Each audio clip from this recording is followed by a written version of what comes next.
Kemudian yang kedua dari Ilham, hukuman korupsi di Indonesia menurut saya masih tidak adil. Dari kasus yang ada, contohnya kasus pencuri kayu di Jateng bisa divonis 1 tahun penjara, sementara koruptor yang mengambil ratusan miliar uang negara cuma dihukum 2 tahun. Apa hukum kita ini masih sangat tumpul ke atas ya kalau masalah korupsi? Baik, terima kasih untuk Randy dan juga Ilham, luar biasa ini pengamatannya ya. Yang satu dari sisi kita kaitkan dengan hukum agama, kemudian satunya dari sisi fenomena yang terjadi di lapangan. Monggo tanggapannya ini, Kang Diro.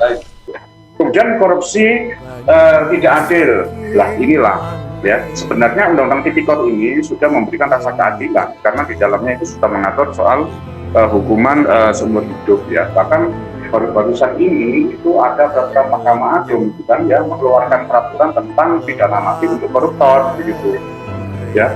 Jadi kalau misalnya ya kan, jadi misalnya gitu ya, di dalam peraturan Mahkamah Agung nomor 1 tahun 2020 itu memberikan pedoman tentang pemidanaan pasal 2 dan pasal 3 Undang-Undang Tipikor ya.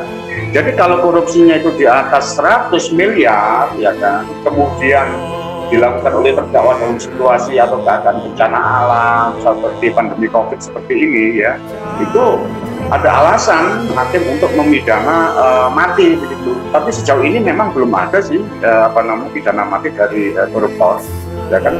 Iya, yang sering yang beberapa waktu lalu yang ada itu narkoba sama pembunuhan ya. Ya, narkoba itu ratusan ya kemarin kita bahas. Tapi kalau koruptor ini belum ada, Mas. Ya nggak tahu ini ya, koruptor dana bansos untuk COVID ini mungkin. Kalau menurut Anda ini perlu diadakan segera atau bagaimana? Kalau saya iya harus. Kalau memang kerugiannya di atas 100 juta memang harus dipidana mati begitu. Ya kan? Bahkan di dalam syariat Islam itu sendiri itu juga nggak segan-segan juga bisa dipidana mati. Dalam Muktamar NU tahun Muktamar yang ke-33 ya di Jombang itu ya kan, itu memberikan rekomendasi kepada pemerintah untuk mengeksekusi pidana mati terhadap koruptor yang betul-betul memenuhi syarat tentunya gitu ya, tidak hanya koruptor kecil kemudian dipidana mati ya jangan kasihan. Tapi di dalam perma itu sudah ada batasan, Mas. Jadi batasannya 1 miliar ke bawah, 200 sampai 1 miliar itu termasuk kategori ringan ya. Yang sedang itu sampai 25 miliar gitu kan ya. Kemudian 1 sampai 25 miliar. Kemudian yang di atas 100 miliar itu pidana berat, dan ini bisa menjadi pertimbangan hakim untuk memidana mati pelaku tindak pidana korupsi gitu. Jadi itu, Mas, kira-kira. Iya, sekaligus mungkin juga dimiskinkan atau dalam pengertian untuk aset-aset yang hasil korupsi ini juga diambil alih oleh negara, itu kan ya juga lebih komprehensif begitu ya, Kang Diro ya? Ya, di dalam penerapan undang-undang tindak pidana korupsi ini itu juga ada pidana tambahan. Nah, pidana tambahan ini di samping dia itu mengganti kerugian negara, itu juga kalau misalnya perbuatan korupsinya itu dilakukan dalam durasi waktu tertentu ya kan. Misalnya antara tahun 2015 sampai 2020 gitu, Mas ya. Tetapi barang bukti yang ditemukan itu hanya kedapatan di tahun 2019 saja ya kan. Maka ya kan penyidik KPK, jaksa ya itu dapat melakukan penambahan pidana lain, yaitu tindak pidana pencucian uang gitu ya. Ya, jadi lah ini yang ditakuti sebenarnya oleh koruptor. Jadi dia mengkorupsi itu kan ingin menghimpun harta kekayaan sampai 7 turunan gitu ya, Mas. Nggak habis-habis ya. Tetapi ketika sudah diterapkan tindak pidana pencucian uang, itu seluruh badannya itu bergetar itu, Mas. Ya kan, karena aset-asetnya akan disita.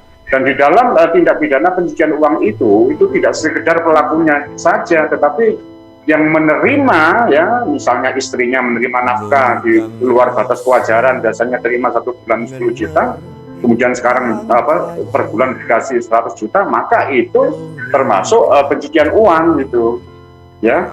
Istrinya banyak di mana-mana lah, itu yang ditakuti sebenarnya. Maka sesungguhnya tindak pidana pencucian uang itu ada memang ada dua kategori. Yang pertama aktif sama pasif. Kalau yang aktif itu ya pejabatnya yang melakukan penyembunyian, penyamaran harta kekayaan. Ya, tetapi kalau yang pasif, barang siapa misalnya di dalam pasal 5 Undang-Undang Tindak Pidana Pencucian Uang nomor 10 tahun 2008, ingat saya itu Mas. Itu barang siapa yang menerima penempatan, hadiah, hibah, wasiat, ya kan, pentransferan, penyembunyian, lah. Jadi menerima pentransferan, hibah, ya kan, nafkah, ya, itu masuk pencucian uang. Nah, itu yang nganu apa istilahnya itu, meskipun di atas namakan orang lain yang namanya juga tercantum di situ ya kena, begitu ya? Kena Mas. Kalau misalnya KPK bisa membuktikan ada aliran dana pentransferan, ya, jadi itu kena gitu. Jadi pelaku pasif namanya. Iya. Jadi hati-hati saja kalau Anda tiba-tiba dimintai KTP begitu, karena takutnya kan nanti disalahgunakan.